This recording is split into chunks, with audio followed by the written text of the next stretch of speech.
प्रियंका गांधी मौजूदा समय में कांग्रेस के लिए बनी पीसमेकर। राजस्थान के वरिष्ठ पार्टी विधायक हेमाराम चौधरी से की फोन पर बात। सीएम अशोक गहलोत प्रदेश में लॉकडाउन बढ़ाने पर आज ले सकते हैं फैसला। कोरोना समीक्षा बैठक में सभी विशेषज्ञों ने सख्ती जारी रखने पर जताई थी सहमति। आम आदमी की कमर तोड़ रहे पेट्रोल डीजल के बढ़ते दाम। पेट्रोल 99 रुपये 67 पैसे और डीजल 92 रुपये 88 पैसे पर पहुंचा। केंद्र से राहत मिलने के आसार नहीं। ओलंपिक पदक विजेता सुशील कुमार को दिल्ली पुलिस ने किया गिरफ्तार। पूर्व अंतर्राष्ट्रीय पहलवान की हत्या के मामले में चल रहे थे फरार। पश्चिम बंगाल सरकार ने 26 मई को आने वाले चक्रवात यास के मद्देनजर सभी एहतियाती कदम उठाए हैं। मुख्यमंत्री ममता बनर्जी हालात का जायजा लेने के लिए खुद नियंत्रण कक्ष में मौजूद रहेंगी। गौरतलब है कि बंगाल की खाड़ी में बने कम दबाव के क्षेत्र के चक्रवातीय तूफान यास में बदलने की संभावना है और उसके 26 मई को पश्चिम बंगाल तथा ओडिशा के तट पर पहुंचने का अनुमान है।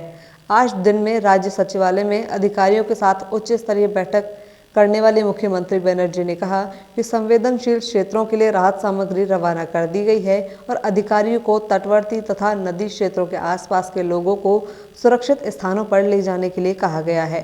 सीएम ममता बनर्जी ने ट्वीट किया, आज मैंने दोपहर में संबंधित केंद्रीय और राज्य एजेंसियों, जिला अधिकारियों और पुलिस अधीक्षकों के साथ बैठक में संभावित चक्रवात यास के मद्देनजर आपदा प्रबंधन की तैयारियों का जायजा लिया।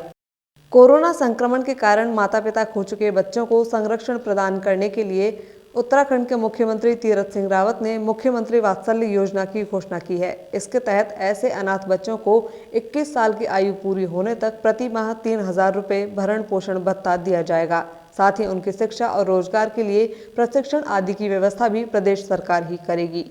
इन बच्चों को सरकारी नौकरियों में 5% क्षैतिज आरक्षण भी दिया जाएगा। गौरतलब है कि हाल ही में भाजपा के राष्ट्रीय अध्यक्ष जेपी नड्डा ने पार्टी शासित राज्यों के मुख्यमंत्रियों से कोरोना काल में अपने माता पिता खोने वाले और निराश्रित हुए बच्चों के लिए योजना तैयार करने की बात कही थी।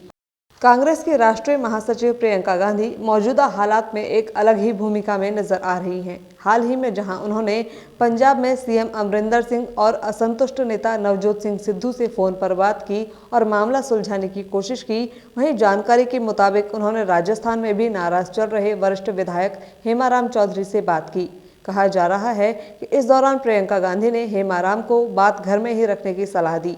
इस दौरान हेमाराम ने प्रियंका गांधी से भी अपनी पीड़ा की साझा की और कहा कि अधिकारी उनके कामों को तवज्जो नहीं देते। हालांकि प्रियंका गांधी से बातचीत के दौरान हेमाराम चौधरी के तेवर कुछ नरम पड़ते नजर आए। उन्होंने हाल ही में साफ कहा कि अगर मेरी समस्याओं का समाधान हो जाएगा तो फिर मैं इस्तीफा क्यों दूंगा।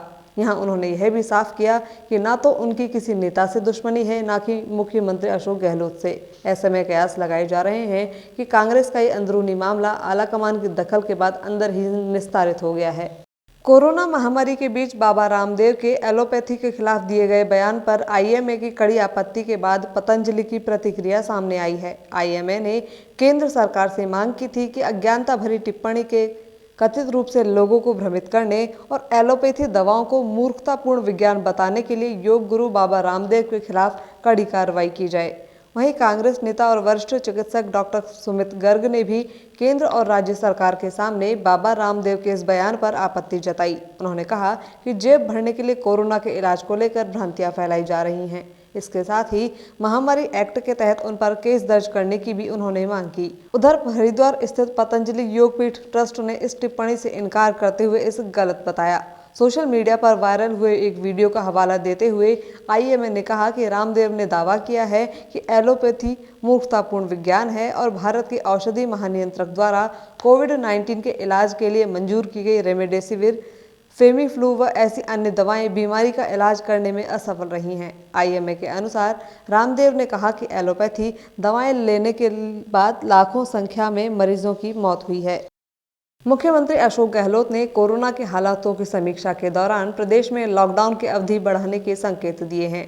बैठक में विशेषज्ञ चिकित्सकों ने भी मुख्यमंत्री को संक्रमण को पूरी तरह से रोकने के लिए लॉकडाउन बढ़ाने का सुझाव दिया। मुख्यमंत्री अशोक गहलोत ने कहा कि प्रदेश में कोरोना संक्रमण के प्रसार को रोकने के लिए राज्य सरकार द्वारा उठाए गए जन अनुशासन पखवाड़ा एवं महामारी रेड अलर्ट, जन अनुशासन लॉकडाउन जैसे सख्त कदमों का असर दिखने लगा है, लेकिन संक्रमण की स्थिति एवं मृत्यु दर अभी भी चिंताजनक बनी हुई है। ऐसे में हमें लॉकडाउन की और अधिक सख्ती से पालन करने की जरूरत है। साथ ही सामाजिक व्यवहार में संयम और अनुशासन को लगातार बरकरार रखना होगा, तभी हम कोविड के खतरे को कम कर पाएंगे। बता दें, मुख्यमंत्री आज प्रदेश में लॉकडाउन की अवधि बढ़ाने पर फैसला ले सकते हैं। कोरोना काल में सभी को साथ लेने के उद्देश्य से मुख्यमंत्री अशोक गहलोत ने कल प्रवासी राजस्थानियों से बात की। इस दौरान राजस्थान फाउंडेशन के अध्यक्ष धीरज श्रीवास्तव भी वीडियो कॉन्फ्रेंसिंग के जरिए जुड़े। दुनिया के अलग अलग हिस्सों में बसे प्रवासियों ने कोरोना काल में राजस्थान सरकार की ओर से किए जा रहे प्रयासों की सराहना की। वहीं मुख्यमंत्री ने भी इस विपदा की घड़ी में अलग अलग तरीकों से प्रदेश का सहयोग कर रहे सभी लोगों का आभार जताया।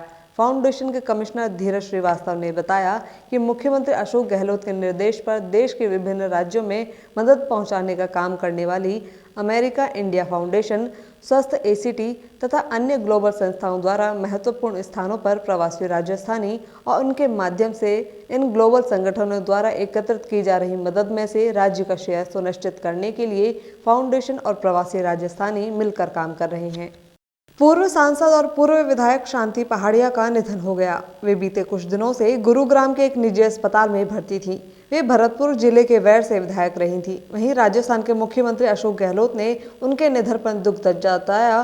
साथ ही उन्होंने ईश्वर से इस दुख की घड़ी को सहन करने की हिम्मत उनके परिवार को देने की प्रार्थना की। गौरतलब है कि 20 मई को ही उनके पति और पूर्व मुख्यमंत्री जगन्नाथ पहाड़िया का भी कोरोना संक्रमण के चलते निधन हो गया था। ऐसे में ये उनके परिवार के लिए एक और बड़ा सदमा है। कोरोना महामारी के दौर में पेट्रोल डीजल की आसमान छूती कीमतें आम आदमी की कमर तोड़ रही हैं। राजस्थान की राजधानी जयपुर में आज भी पेट्रोल की कीमतों में 17 पैसे और डीजल की कीमतों में 29 पैसे की बढ़ोतरी हुई है। इस तरह पेट्रोल के दाम 99 रुपये के स्तर को पार करते हुए 99 रुपये 67 पैसे और डीजल के दाम 92 रुपये के स्तर को पार करते हुए 92 रुपये 88 पैसे प्रति लीटर पर पहुँच गए हैं। जानकारी के मुताबिक पिछले 20 दिनों में पेट्रोल 2 रुपये 90 पैसे और डीजल 3 रुपये 58 पैसे प्रति लीटर तक बढ़ चुका है। वहीं दूसरी ओर केंद्र से आमजन को इस मामले में कोई राहत मिलने के आसार नजर नहीं आ रहे हैं। हालांकि राज्य सरकार ने वैट में 2% की कटौती की थी, लेकिन जिस तरह से पेट्रोल डीजल की कीमतें बढ़ रही हैं, इससे यह राहत नाकाफी साबित हो रही है। ओलंपिक पदक विजेता पहलवान सुशील कुमार को दिल्ली पुलिस ने गिरफ्तार कर लिया है। पुलिस ने उन पर 1 लाख रुपए का इनाम घोषित किया हुआ था। जानकारी के मुताबिक पुलिस ने उनके एक साथी को भी गिरफ्तार किया है। पुलिस सुशील कुमार को छत्रसाल स्टेडियम में एक पूर्व अंतर्राष्ट्रीय पहलवान की हत्या के मामले में तलाश कर रही थी। उन पर पूर्व पहलवान की हत्या का आरोप है और पिछले कुछ दिनों से वे फरार चल रहे थे।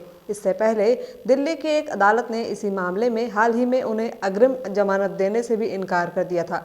सुशील ने मंगलवार को रोहिणी की जिला अस्पताल में अग्रिम जमानत के लिए आवेदन किया था, जिसे अदालत ने खारिज कर दिया था।